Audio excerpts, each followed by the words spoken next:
Here I've got HTC Desire 19 Plus, and let me show you how to activate Google Backup on the following device. So at first you have to open list of all applications, then find and select the settings. Here scroll down, find and pick system, it's the very last option. Now go to the backup,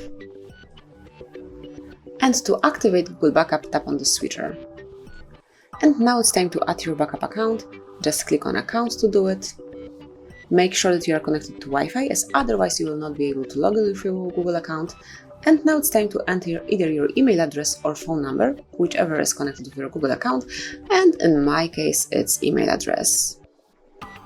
HardReset.Info 1@gmail.com.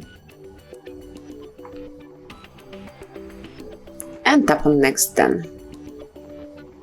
And here it's time to enter the password, so let me do it off the screen.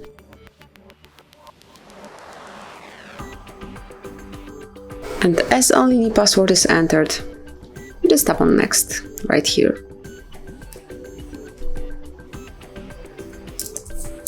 And now you have to come with all Google Terms of Service, Google Play Terms of Service, and also privacy policy.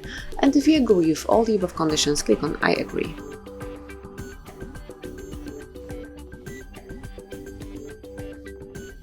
And now, as you can see, here we've got some Google features. Tap on accept to confirm your selection of them. And that's it. Backup to Google Drive is active, and it includes app and app data, call history, contacts, device settings, and also messages. Click on OK to finish the whole operation, and now you can go back to the standard usage of your HTC Desire 19 Plus. And this is it. Thank you for watching. Please subscribe our channel and leave the thumbs up.